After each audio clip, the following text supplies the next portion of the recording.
Mesdames et messieurs, bonsoir et bienvenue dans ce journal. Le monde entier reste mobilisé derrière le Mali. Au troisième jour de sa visite à New York, le président de la République, Ibrahim Boubacar Keïta, a rencontré aujourd'hui plusieurs partenaires bilatéraux et multilatéraux au centre des entretiens.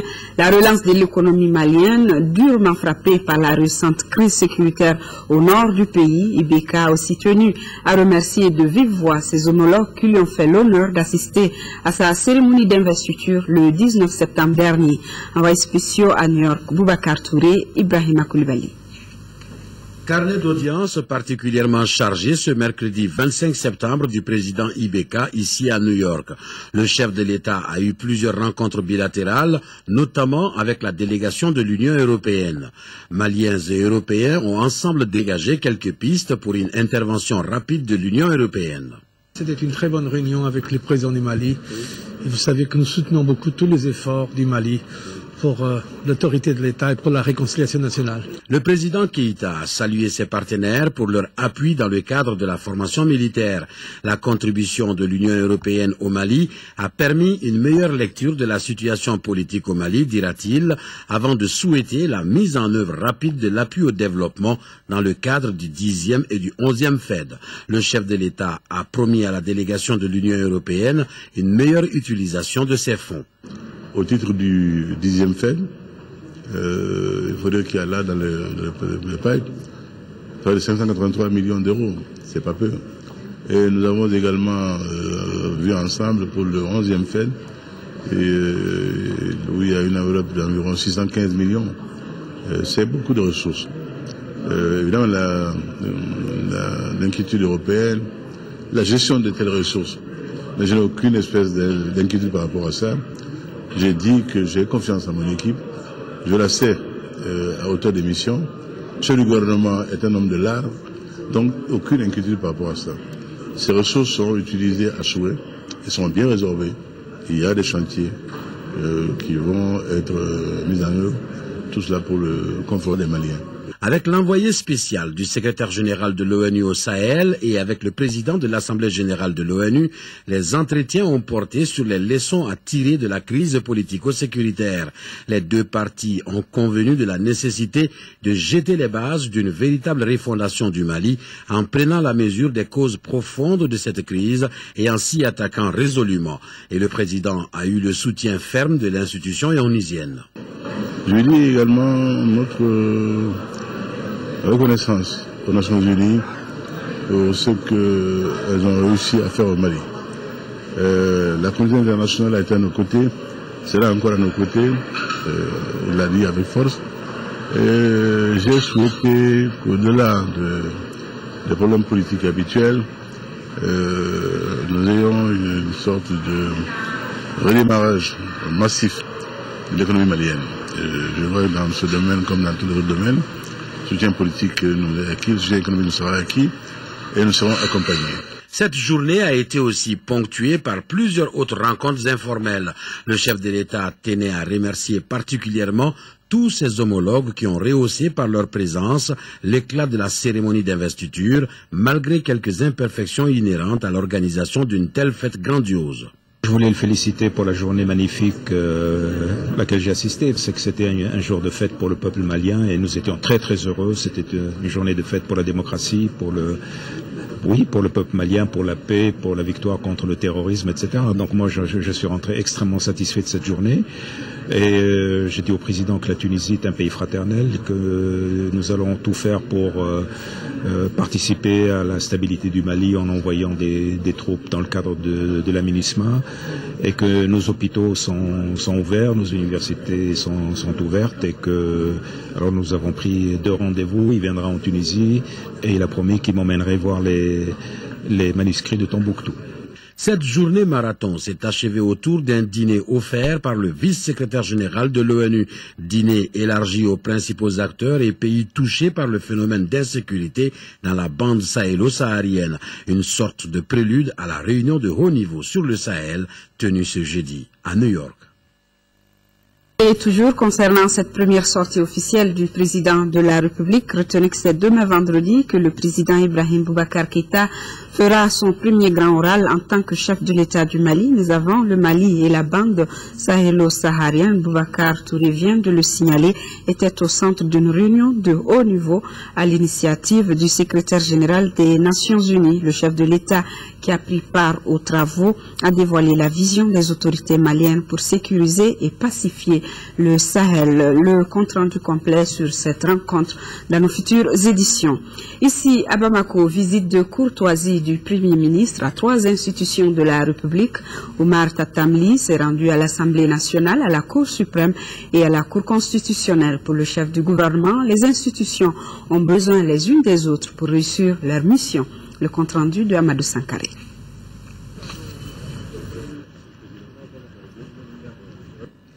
Sur les marches de l'Assemblée nationale ce jeudi, le Premier ministre Oumar Tatamli, le chef de gouvernement, est venu d'abord pour une visite de courtoisie et ensuite échanger avec les parlementaires sur la vie de leur institution, ce qui a permis au Premier ministre de comprendre davantage le rôle de l'hémicycle dans la consolidation de la démocratie. Autre institution visitée par le chef de gouvernement, la Cour suprême et la Cour constitutionnelle. 2 structures qui ont joué un rôle important dans le processus électoral que vient de connaître notre pays. Pour l'hôte du jour, il était tout à fait normal de rendre visite à ces institutions. Le gouvernement a été nommé il y a peu. Il est important que pour un équilibre des institutions, pour leur bon fonctionnement, que le chef de gouvernement aille présenter ses hommages au président d'institution afin que les travaux que nous allons entreprendre soient accompagnés par ces institutions de la manière la plus efficace qui soit. La Constitution est un équilibre, elle met en relation des institutions qui sont diverses, qui ont chacune un mandat propre. Il est important qu'une grande complicité règne entre ces institutions dans le respect des mandats de chacun. C'est ce qui justifie cette visite de courtoisie. Le Premier ministre est attendu ce vendredi au Haut Conseil des collectivités et au Conseil économique, social et culturel, toujours dans le cadre de sa visite de courtoisie. Et après cette sortie, le Premier ministre a reçu des représentantes du réseau des femmes africaines ministres et parlementaires. Elles sont venues réitérer au chef du gouvernement leur engagement à soutenir les autorités pour relever les défis du moment. Elles ont saisi l'opportunité pour soumettre à Oumar Tatamli leurs préoccupations. À la fin de la rencontre, Megassina Damba, vice-présidente du réseau, s'est exprimée au micro de Ibrahim Traoré. Depuis l'éclatement de la crise en début d'année 2012, jusqu'à la fin du processus des élections, les femmes du Mali se sont mobilisées comme une seule personne. Elles se sont engagées dans la recherche de solutions durables à la crise que nous avons connue. Et Dieu merci, je pense qu'elles ont pu apporter leur contribution. Et nous étaient les interventions à un moment donné à Bamako. Nous étions en train d'aller au bord du gouffre. Et par la suite, les élections se sont tenues. Là également, elles se sont levées toutes ensemble pour faire en sorte que ces élections se passent dans le calme, dans la paix, dans la sérénité. Et c'est là aussi, Dieu merci, elles ont pu l'obtenir. Et quand on regarde les résultats aujourd'hui de ces élections, il est prouvé, d'après les données du ministère de l'administration territoriale, que les femmes ont plus voté que les hommes. Donc ça veut dire que l'engagement citoyen au niveau des femmes ne souffre d'aucun mal. Et si après tout ça, on met en place un gouvernement constitué de 34 personnes et que sur les 34 personnes, il n'y a que 4 femmes, je pense que quelque part, il y a problème. Et je pense que c'est de ces questions-là que nous sommes venus discuter avec M. le Premier ministre, qui a été d'une grande ouverture d'esprit et qui a compris parfaitement les doléances que nous avons posées sur la table et qui est vraiment prêt donc à tout faire pour que dans l'avenir, par rapport à tout ce qui reste à faire, que les femmes puissent en tout cas occuper les places qui sont les leurs désormais.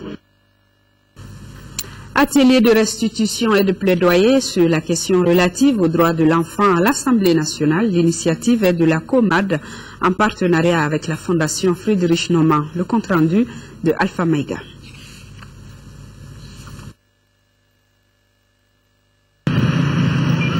Les enfants, droits et devoirs, on ne cessera jamais d'en parler. Depuis l'accession du Mali à l'indépendance, les différents gouvernements ont inscrit dans leurs priorités les questions relatives aux droits des enfants. Et c'est dans cette optique que la coalition malienne pour les droits des enfants, COMAD et ses partenaires ont initié cet atelier d'échange. Un exercice dont l'objectif est de restituer les recommandations du Comité de Genève sur l'examen périodique universel et la Convention relative aux droits de l'enfant au Mali. Nous avons l'espoir qu'une meilleure compréhension et une plus grande perception par les honorables élus que nous sommes va permettre à notre pays de réaliser des avancées significatives en matière de promotion des droits humains en général et des droits des enfants en particulier. L'examen périodique universel et la Convention relative aux droits de l'enfant sont les thèmes qui seront présentés au cours des travaux qui vont durer 2 jours. La COMAD a fait son rôle, a mené des plaidoyers envers le président de la République. Nous avons interpellé le Premier ministre, chef du gouvernement, rappeler les obligations de soumettre ces rapports. Il est important aussi que nous réfléchissons très rapidement comment il faut élaborer ces rapports. Lancement d'une initiative de mobilisation de ressources internes des collectivités. C'est une initiative de CRI 2002 qui bénéficie du soutien de la coopération suisse et du Haut Conseil des collectivités. Elle va permettre de mettre à la disposition des collectivités des outils performants susceptibles de générer des ressources financières. L'initiative, le compte-rendu de Brahma Traoré. D'un constat général, la mobilisation des ressources reste un défi pour les collectivités territoriales. Une solution à cette préoccupation, c'est le nouveau combat du CRI 2002. Cette organisation de la société civile vient de lancer une nouvelle initiative dénommée Mobilisation des ressources internes des collectivités. Cette initiative s'inscrit donc dans la dynamique de voir comment nous pouvons mobiliser nous-mêmes nos propres ressources internes pour aller à la rencontre des ressources externes attendues et trouver la symbiose qu'il faut ou la synthèse qu'il faut pour pouvoir progresser et éviter durablement la crise que nous avons connue. Tant que les citoyens ne comprendront pas le contenu des taxes qu'ils doivent payer, il est difficile de leur faire payer ces taxes. Donc nous pensons que nous allons faire porter ça par le Haut Conseil des collectivités et le gouvernement. Et nous allons continuer à travailler, à informer à la base. C'est une initiative citoyenne à valeur d'exemple selon le secrétaire général du Haut Conseil des collectivités. En effet, l'essentiel des ressources des collectivités provient des taxes et impôts. Leur non-recouvrement entraîne des déficits de financement des services sociaux de base, d'où toute l'importance de l'initiative du CRI 2002. Il est en effet impérieux de développer des stratégies efficaces pour relever le défi de la mobilisation des ressources financières propres aux collectivités territoriales. Il s'agit pour moi d'encourager cette initiative qui, j'en suis sûr, permettra à de nombreuses communes d'être capables de financer leurs actions ou au moins d'une bonne partie. L'initiative du CRI 2002 est également encouragée par le Haut Conseil des collectivités. Selon le président de l'institution, sans ressources financières, point de développement local. À l'évidence, pour réussir, il faut disposer des moyens à la hauteur des enjeux et des défis. Or, le financement est indigent. Au demeurant, ce lancement participe de l'engagement des acteurs de développement pour une meilleure maîtrise des techniques de mobilisation des ressources internes aux fins de trouver des solutions à la demande sociale, ce qui du reste contribue à consolider les bases de la décentralisation et de la démocratie. Le président du Haut Conseil des collectivités de saluer l'engagement constant du président du CRI 2002 et surtout ses immenses efforts pour une décentralisation réussie au Mali. Anniversaire de la fondation de la République populaire de Chine. Pour la circonstance, l'ambassadeur de Chine au Mali a offert un cocktail hier 25 septembre. Étaient présents à cette réception amicale les membres du gouvernement, les amis et sympathisants de la Chine et également notre reporter Mamour Sidibé. Ce 25 septembre a été l'occasion pour les amis de la Chine de se retrouver autour de l'ambassadeur pour célébrer ensemble le 64e anniversaire de la fondation de la République populaire de Chine. Pour la circonstance, l'ambassadeur de Chine au Mali a parlé des nouveaux changements intervenus en Chine tant à l'intérieur qu'à l'extérieur très récemment pour le développement rapide du pays. Son Excellence Zhong Ming a salué l'effort consenti par les autorités maliennes dans la résolution de la crise que le pays a connue avant de faire un large tour d'horizon sur les réalisations faites par la Chine au Mali dans le cadre de l'amitié sino-malienne. La Chine est toujours à côté du Mali par bon ton comme par mauvais ton. Quelques exemples pour en témoigner. Dans le domaine de sécurité, la Chine, en tant que membre permanent du Conseil de sécurité de l'ONU, soutient fermement la mise en application de la résolution 2085 et 2100. D'ailleurs, on a fourni un lot important de matériel logistique à l'armée malienne. Rappelons que la République populaire de Chine, le plus grand pays du monde après la Russie et le Canada, a été proclamé le 1er octobre 1949 par Mao Zedong du haut du balcon de la cité interdite à Pékin. Plus de 4 milliards de francs CFA, c'est le montant de 2 conventions de crédit signées entre la BNDA et son partenaire, l'Agence française de développement. C'est une ligne de crédit qui permettra à la banque de financer à moyen et long terme les PME privées maliennes à taux préférentiel. Était présent à la signature le ministre délégué chargé de la promotion des investissements et de l'initiative privée et l'ambassadeur de France au Mali. Le compte rendu de Mohamed Touré. Dans le cadre de sa stratégie d'appui au développement du secteur privé au Mali, l'Agence française de développement AFD met en place une ligne de crédit en faveur de la Banque nationale pour le développement agricole BNDA afin d'accompagner cette banque dans le financement des investissements à moyen et long terme de petites et moyennes entreprises PME privées maliennes. La ligne de crédit porte sur un montant de plus de 3 milliards de francs CFA qui bénéficiera directement aux PME à travers des prêts à taux préférentiels. Là, c'est une ligne de crédit issue d'un vieux partenariat, parce que ce que propose finalement la France au Mali, c'est un produit à la fois sûr, issu d'une longue amitié entre deux institutions dont nous sommes réciproquement très fiers. Dans le contexte de sortie de crise que connaît actuellement le Mali, la relance de l'économie et de l'emploi constitue des priorités et le secteur bancaire joue un rôle clé dans la redynamisation du secteur privé. La convention de financement vise à encourager la reprise de l'activité économique post-crise et à soutenir la BNDA dans la mise en œuvre de son programme de développement à moyen terme et de diversification de ses activités pour la période 2013-2015.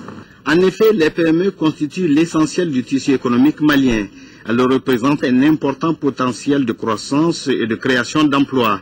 C'est la raison pour laquelle l'AFD apporte un appui important à ce secteur à travers cette ligne de crédit. Et au-delà de cette ligne de crédit qu'on a accordée, qu'on met en place, qu'on va décaisser en une tranche rapidement, il y a également la signature d'un avenant pour réallouer un reliquat de fonds disponibles d'1,3 milliard de CFA pour appuyer le développement du secteur de la microfinance.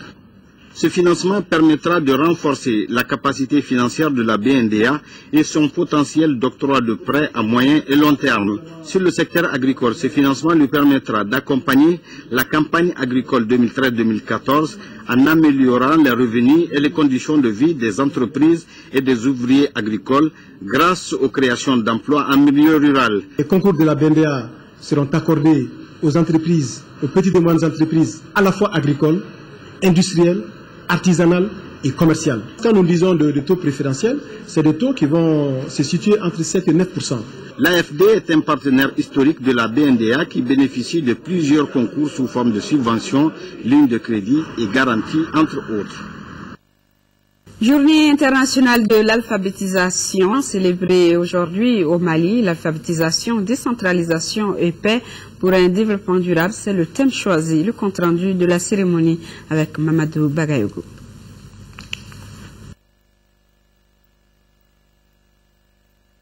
Au Mali, le taux d'alphabétisation des plus de 15 ans n'est que de 25%, pendant que 70% des adultes ne savent ni lire ni écrire. Et pourtant, le renouveau démocratique ne saurait être réalisé dans notre pays sans une éducation citoyenne qui passe nécessairement par une alphabétisation soutenue des populations à la base en langue nationale. C'est pour cette raison que le thème retenu pour célébrer la journée internationale de l'alphabétisation est alphabétisation, décentralisation et paix pour un développement durable. C'est à ce titre également que la ministre de l'Éducation nationale affirme que la célébration de la journée internationale de l'alphabétisation le 8 septembre réconforte le Mali dans la promotion des langues nationales et le représentant de l'UNESCO au Mali abondé dans le même sens. Il est donc essentiel que les pays et organisations internationales et non gouvernementales qui accompagnent les efforts du Mali accroissent les financements pour l'alphabétisation. Cet engagement de l'UNESCO est salutaire vu la place des langues nationales dans le développement économique et social du pays.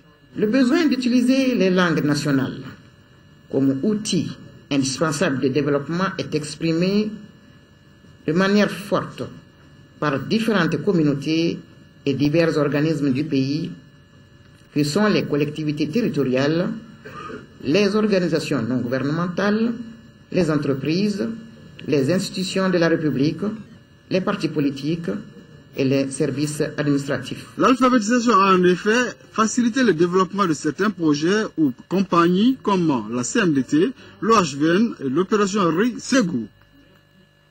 La Direction générale de la police nationale a reçu ce matin la visite du ministre de la Sécurité. Il s'agissait pour lui de faire passer le message concernant ses attentes. Pour ce faire, le général Sada Samake a donné des instructions fermes relatives au respect et à la discipline au sein de la police. Le compte rendu de Adama Kodjo. Le ministre Sada Samake est venu à la rencontre des hommes pour parler de discipline, du redressement de l'image de la police nationale dans un Mali nouveau. Pour ce faire, le général Sada Samake met l'accent sur la ponctualité des agents au service et le changement de comportement à l'endroit des usagers. La police a été suffisamment secouée. L'image de la police aujourd'hui est ternie. Il faut qu'on revienne comme par le passé. La discipline va être de rigueur, dans toute sa rigueur. On ne peut pas travailler, on ne peut rien obtenir dans le désordre. La discipline, c'est la base principale de tout ce que nous faisons. Le pays vient de loin, dit le ministre Samake. Désormais, chaque policier doit jouer le rôle qui est le sien pour la quiétude effective des populations. Et le message semble bien compris. Nous parlons aux hommes, nous sensibilisons nos hommes pour qu'ils aillent au changement. Et je vous assure que les cadres sont en train d'aller au changement. Beaucoup de sous-officiers, les hommes du terrain sont en train d'aller au changement. Pour les amener au changement, nous y allons doucement, avec le dos de la cuillère. Aucun manquement au devoir ne sera plus toléré, insiste le ministre. Il ne faut plus faire peur aux gens. C'est fini. Il faut que chacun de nous prenne ses responsabilités. Dorénavant, ce sera comme ça. Ne soyez pas étonnés qu'en cas de défaillance, les sanctions tombent. On ne peut pas faire peur à l'État. Pour que vos conditions soient améliorées, il faudrait que vous donniez la preuve d'abord de votre engagement. Pour l'amélioration des conditions de vie et de travail des hommes, les agents ont demandé l'accompagnement du ministre pour la relecture du statut général des fonctionnaires de la police nationale. Le ministre de la Santé et de l'Hygiène publique était, lui, à l'hôpital de Kati. Prise de contact, échange avec le personnel de l'hôpital, transmission du message du gouvernement ont été les temps forts de cette sortie ministérielle, suivie par Fatoumata Kone. Manque de ressources humaines, problème d'assainissement, manque de formation du personnel, un bâtiment pour l'imagerie en construction inachevé depuis près d'une année, un autre bâtiment fini non équipé, entre autres. Tels sont les problèmes évoqués par le personnel de l'hôpital de Kati. Le ministre de la Santé déclare en avoir pris bonne note. Il y a des problèmes, nous allons examiner, ce n'est pas ici tout de suite qu'on peut résoudre ces problèmes. La plupart des problèmes, ce sont des problèmes de financement. Nous allons examiner en fonction des ressources disponibles et du temps de mise en œuvre possible pour que ce qu'on peut faire en 2013, on va le faire. Ce qu'on ne peut pas faire en 2013, bon, on va le programmer pour 2014. D'une pierre deux coups, le ministre de la Santé a par la même occasion rencontré les accidentés de la route Bamako-Kita. Un accident survenu dans la nuit du mercredi ayant fait 7 morts et de nombreux blessés graves. Il a transmis le message du gouvernement. Le message qu'on lance aux usagers, c'est un message constant. C'est la prudence. Le respect du code de la route, nous allons essayer de redynamiser cette commission-là pour qu'il y ait moins d'accidents. 3e hôpital de référence dans la sous-région en matière de traumatologie. À l'hôpital de Kati, il y a au moins une trentaine de médecins, dont des médecins militaires. Et le ministre de la Communication et des Nouvelles Technologies de l'Information, qui est à Banjul, en Gambie, Jean-Marie Idrissa Sangaré, participe à la 12e réunion des ministres de la CEDEAO en charge des télécommunications et d'éthique prévue demain dans la capitale gambienne. Cette réunion aura entre autres objectif d'informer les ministres sur le développement du secteur télécommunication TIC de la CEDEAO en mettant l'accent sur l'état de mise en œuvre du plan stratégique 2011-2015 de la CEDEAO pour le secteur. Première réunion du comité de pilotage des élections législatives, les faiblesses constatées lors de la dernière élection et les dispositions à prendre pour les corriger sont les points forts à l'ordre du jour. Compte rendu de Agali Agagissa. Cette première rencontre du comité de pilotage des élections législatives de 2013 planche sur les rapports d'évaluation des structures impliquées dans l'organisation de la présidentielle passée. Il s'agit pour les membres du comité de relever les insuffisances du processus électoral et proposer des solutions. Les faiblesses, je pense qu'il y a la question des ressources humaines. La question des ressources humaines qui naturellement nous renvoie un peu aux capacités des agents électoraux, les gestionnaires des opérations électorales au niveau des bureaux de vote. Donc il y a des insuffisances à ce niveau qu'il faut naturellement essayer de corriger. Mais il y a aussi des insuffisances également sur le plan logistique qui sont effectivement liées aussi aux moyens financiers également dont le ministère a disposé, même s'il y a eu un effort financier vraiment notable pour ce processus de 2013. Le premier responsable du département mesure déjà la portée de la tâche.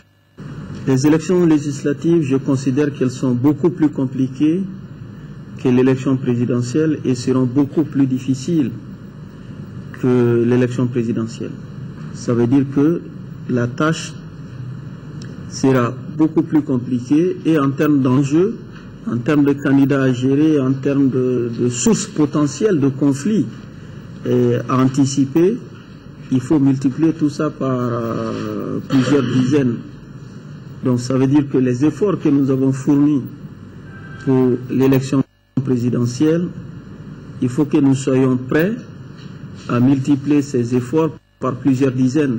Rappelons que ces échéances électorales devront se tenir au Mali les 25 novembre et 15 décembre prochains.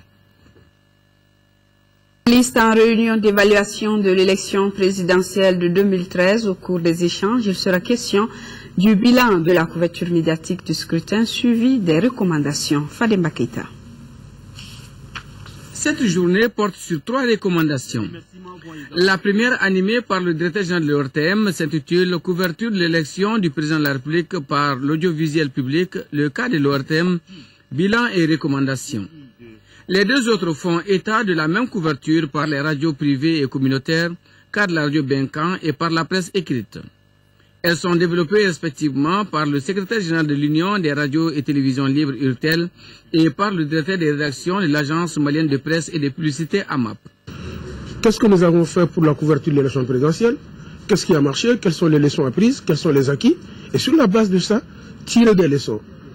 Qu'est-ce que l'on doit faire pour les prochaines consultations électorales en termes de renforcement des compétences, en termes d'amélioration des conditions de travail de manière générale, en termes d'équipement, en termes, comme on appelle ça, de matériel, et en termes d'implication des hommes de médias dans l'ensemble du processus. Pour les partenaires techniques, les médias ont une influence notoire dans l'organisation d'une élection. Les élections représentent un énorme défi pour les médias.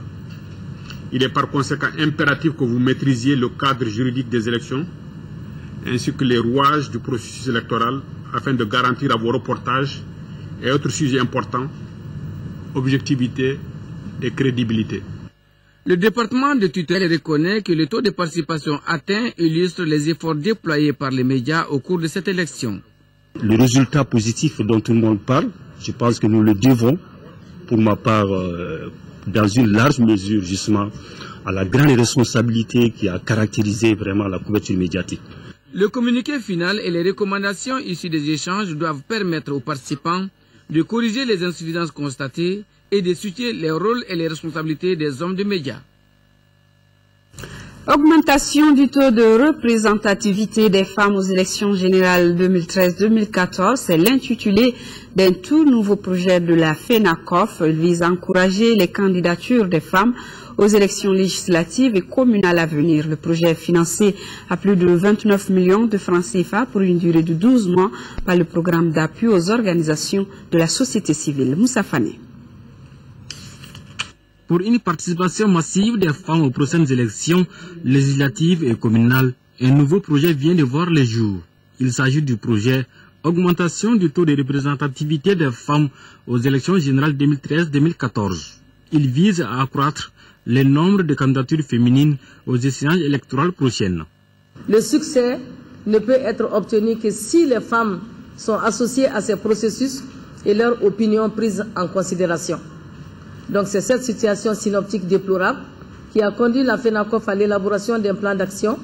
L'une des activités inscrites dans ce plan d'action est de contribuer au renforcement du positionnement des femmes sur les listes de candidatures aux élections législatives et communales 2013-2014.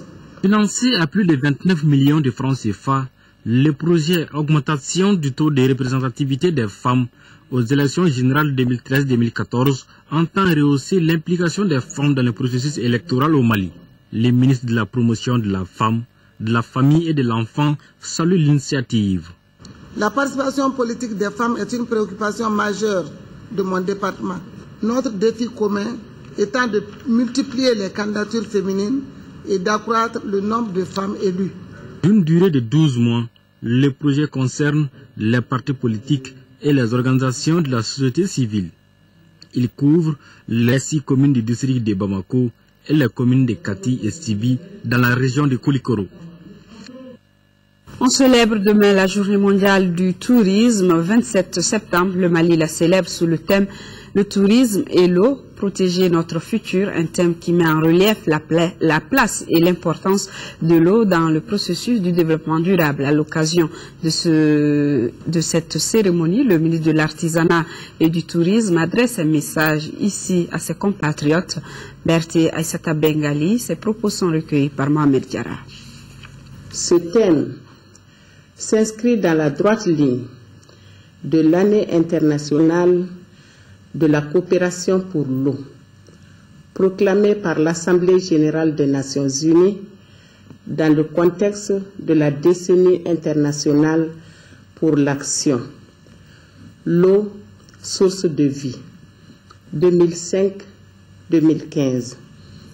Il s'agit de mettre en relief la place et l'importance de la ressource eau dans le processus du développement durable, notamment pour l'intégrité de l'environnement, de la réduction de la faim et de la pauvreté.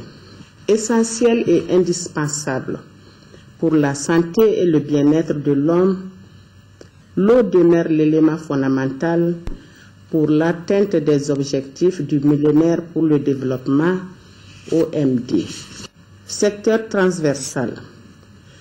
Le tourisme malien occupe de nos jours une place de choix dans l'économie nationale parce que source d'investissement et créateur de devises et d'emplois. Aussi, pour qui connaît l'importance de l'eau dans notre vie de tous les jours, le thème « Le tourisme et l'eau ». Protéger notre futur commun n'est pas fortuit. L'heure est à la relance de l'activité touristique dans notre pays. Les différents acteurs impliqués entendent mener une vaste campagne de sensibilisation à l'extérieur comme à l'intérieur du pays. Pour savoir davantage sur le devenir du secteur touristique au Mali, suivez ce reportage de Mohamed Diarra. 2012 est reconnue comme une année cauchemardesque pour le secteur du tourisme. Cette situation est consécutive à la crise sécuritaire qui a frappé le pays ces dernières années. Pendant cette période-là, il y a eu un arrêt total de l'activité touristique. Il y a eu une désertion totale de l'activité ainsi que de la destination Mali. 2012, le secteur de l'artisanat a été malheureusement impacté pendant l'année 2012. Tout le secteur a été ébranlé. Conséquence, le Mali est classé zone rouge ou dangereuse pour les touristes. Toute chose qui a occasionné des pertes estimées à plus de 50 milliards de francs CFA. Une situation qui a eu des conséquences néfastes sur le secteur de l'artisanat et de l'hôtellerie. Et certains n'ont eu d'autre solution que de mettre la clé sous le paillasson. Des milliers de personnes ont perdu leur emploi. La plupart des établissements ont carrément fermé la porte. D'autres ont mis la moitié du personnel en chômage technique. Dans le secteur, par exemple, du guidage, là, il n'y avait pas du tout d'emploi. Puisque pour guider quelqu'un, il faut que les étrangers viennent. Ce n'était pas facile. On a beaucoup aussi investi du côté des associés. Tout le monde a serré la ceinture pour essayer de sauver surtout les emplois. Voilà. Donc c'était pas du tout facile, et espérons de voir le bout du tunnel finalement. Aujourd'hui, le Mali retrouve la stabilité politique, mais celle-ci n'a pas encore produit d'effets bénéfiques pour le secteur touristique.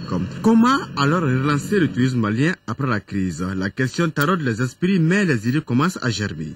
Si des villes comme Mopti ou la falaise d'Ogon, la falaise de Bandiagara ou Djenné peuvent être considérées comme des zones aujourd'hui stables après l'intervention militaire, les élections, etc.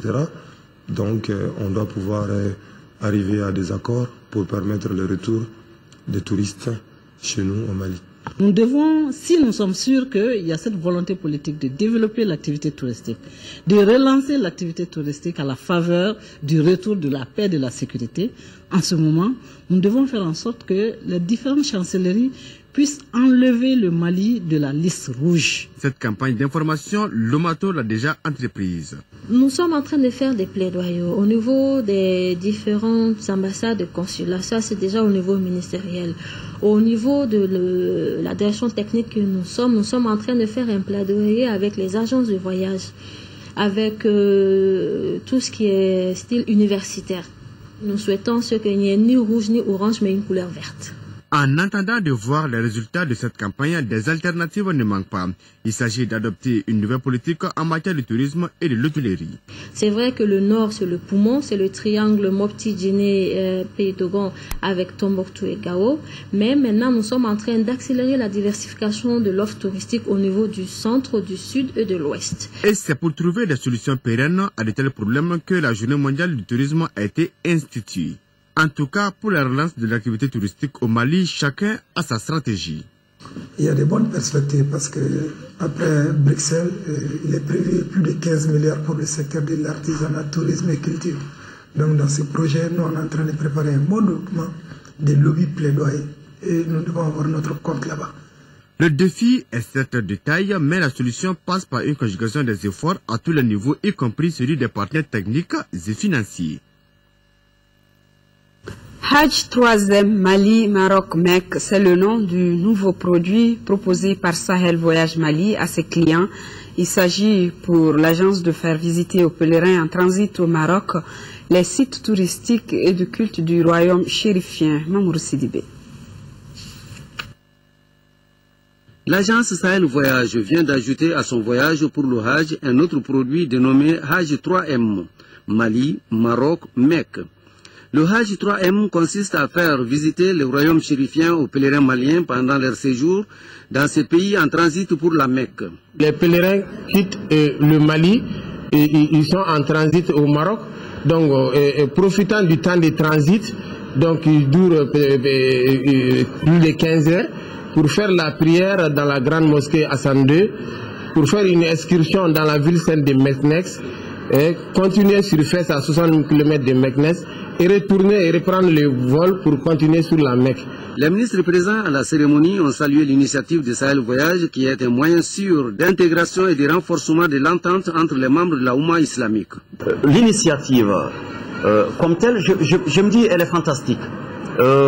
c'est certainement des idées novatrices pareilles dont on a besoin et qui est l'expression, je ne sais pas si c'est du tourisme ou de la religion, en tout cas de cette multifonctionnalité qui donne une lecture autre que confinée dans le spirituel de la religion. L'agence Sahel Voyage n'est pas à sa première expérience.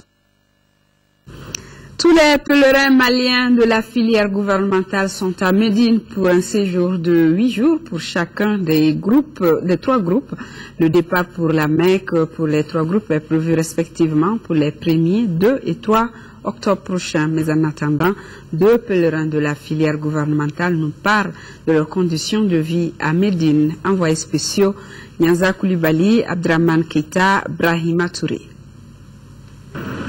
Fortement recommandé aux musulmans par le prophète Mohammed, paix et salut sur lui, le séjour à Médine est jugé incontournable pour les pèlerins maliens, même s'il ne fait pas partie réellement des rituels du pèlerinage.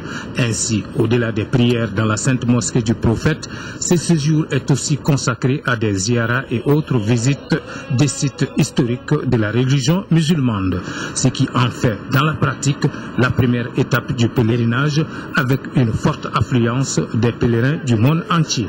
Une étape décisive également pour les problèmes d'intendance. Quand nous sommes arrivés, nous avons fait la longue queue d'attente au niveau des formalités de police. Bon, ça s'est assez passé correctement. On est arrivé, on nous a acheminé à l'hôtel et c'est là qu'il y a eu un problème parce que les chambres qui nous avaient été données au départ de Bamako ont été complètement bouleversées ici parce que je crois qu'il y a eu un problème de logistique. Mais quand même, les encadreurs se sont investis et finalement, au bout de 2 heures, tout le monde était casé quelque part quand même. Le deuxième aspect, c'était maintenant le problème de nourriture. Comme tout premier jour, c'est un peu compliqué, le temps qu'ils s'organisent, qu'ils sachent où on est. Et je crois qu'il y a eu un petit problème de nourriture à ce niveau. Mais ils nous ont promis qu'ils vont faire l'essentiel pour que tous les efforts pour qu'on puisse régler ça le plus rapidement que possible. Je suis à mon 2e voyage, l'an passé, cette année. Des efforts notables ont été faits depuis la maison du Hajj jusqu'à Médine ici. Nous sommes bien logés à l'hôtel. Cependant, il y a un certain nombre d'éléments à améliorer de l'appareil du gouvernement, mais surtout des organisateurs. Le premier, c'est le contrôle physique des personnes qui doivent venir au Hajj, en termes d'handicapés, visuels surtout, mais d'handicapés physiques parce qu'il y a beaucoup de vieilles personnes qui ne sont pas accompagnées et qui, pour monter au 1er et au 2e étage, déjà, ça c'est plus de 3 fois. Ça, c'était pas normal. Deuxième élément encore, on constate que malgré les listes et autres, à l'arrivée, il y a des problèmes pour retrouver les bagages, surtout les 3/4 des pèlerins maliens sont des analphabètes, ce qui pose un problème de stabilité et on passe une demi-journée avant d'être prêt pour commencer le travail. Et troisième élément, je pense que le repas nécessite une amélioration notable. On comprend alors que le séjour des pèlerins maliens à Médine soit également un test pour toutes les commissions d'organisation du Hajj. Séjour à tous nos pèlerins, signature de convention entre l'université de l'Institut culturel Corée de Ségou dans le cadre de la promotion culturelle. La signature de cette convention a regroupé les responsables de l'Institut, les autorités de l'université et les acteurs de la culture au théâtre Corée de Ségou. Fousseni Samaki. Cette convention entre le Centre culturel Corée et l'université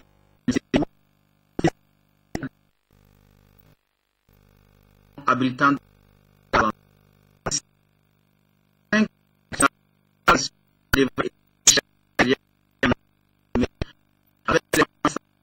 les séminaires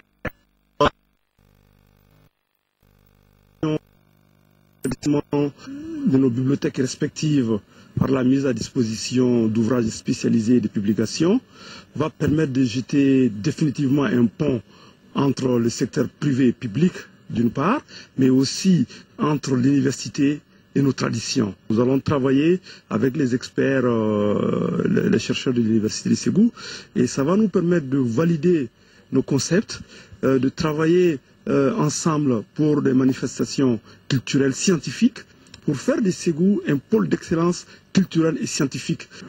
Cette convention de partenariat vise les objectifs suivants: l'échange et le partage d'expériences, l'animation de conférences pour l'université par les formateurs de l'Institut des arts et des métiers ICAM du Centre culturel Corée, promotion et visibilité des deux structures. L'Institut culturel Corée, comme l'Université de Ségou, vise ainsi le perfectionnement des artistes et acteurs culturels dans les arts de façon qualitative à travers un enseignement de l'art basé sur les pratiques et expériences réussies. L'ONG Jitumu Kunkan vient de décerner des distinctions honorifiques à certains chefs d'État et à l'ORTM pour leur implication dans la résolution de la crise malienne. La cérémonie qui s'est déroulée hier était présidée par le ministre de l'Artisanat et du Tourisme, Alpha Maïga.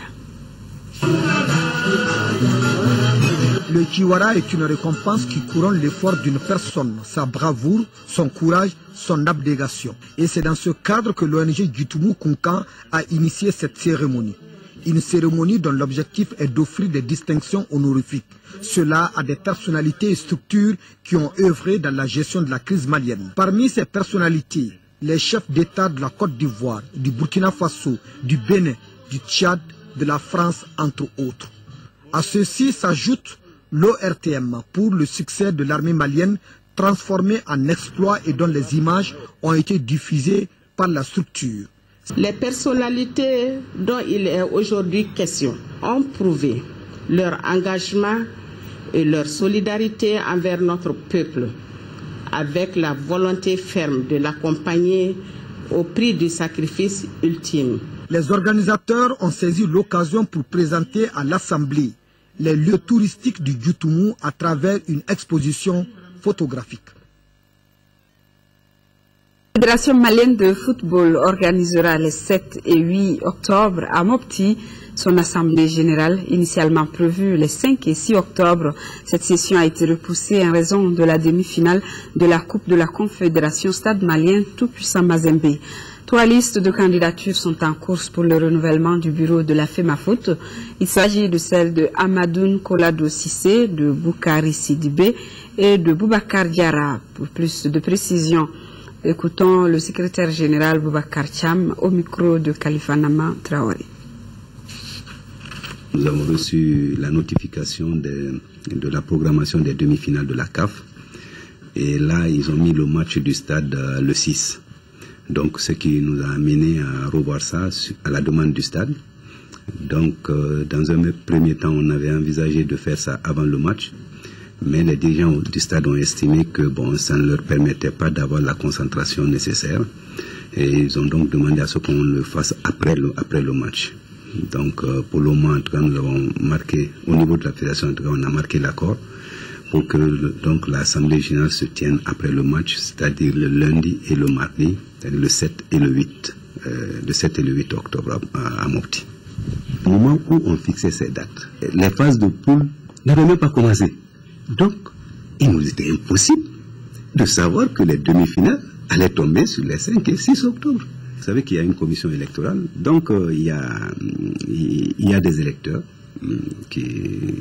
qui sont connus, c'est-à-dire ce sont les ligues, ce sont les clubs de Ligue 1, ce sont les champions régionaux et des groupements et certains groupements. Donc ça ce sont les électeurs. Donc les trois listes vont être présentées à ces électeurs et il y aura une élection à bulletin secret. Et si personne n'a la majorité absolue au premier tour, il va y avoir un deuxième tour, jusqu'à ce que un ait la majorité absolue, c'est-à-dire 50% des voix plus une. Pour quel signe vous allez placer cette Assemblée générale? Bon, j'avoue sur le signe de l'inquiétude. Parce que très franchement, je vois qu'on essaie de créer des problèmes là où il n'y en a pas. Il n'y a pas de problème dans le football. Il y a des textes qui sont là. Il s'agit simplement de regarder ces textes, d'appliquer ces textes en toute sérénité. qu'on n'oublie pas que ce monde du football-là, c'est le même monde. On se retrouvera toujours. Même après cette assemblée, on va toujours se retrouver. Monsieur Diarra, tête de liste, est président du Djoliba. Monsieur Sidibé, tête d'une autre liste, est président du stade, etc. Est-ce qu'on peut faire le football sans ces clubs? Donc il faut vraiment qu'il y ait la sérénité, que l'on sache que c'est une compétition saine, et que le meilleur gagne. Page noire dans ce journal, le décès de l'honorable Aliou Aya, député élu dans la circonscription électorale de Koro, décès survenu ce mercredi à l'âge de 57 ans. L'enterrement aura lieu demain vendredi après la prière de 13 heures chez lui-même près des Halles de Bamako. En cette douloureuse circonstance, le président de l'Assemblée nationale par intérim, au nom de la représentation nationale, exprime à la famille éplorée ses condoléances les plus attristées. Nous avons également appris la mort de El Hadj Mahaman Meya, commandeur de l'Ordre national du Mali. Il est décédé hier à Bamako, ancien directeur du centre de formation professionnelle. Il a été professeur à l'ESICA et inspecteur de l'enseignement technique. Il était également diplômé en bâtiment. Il avait 59 ans. Que leur âme repose en paix.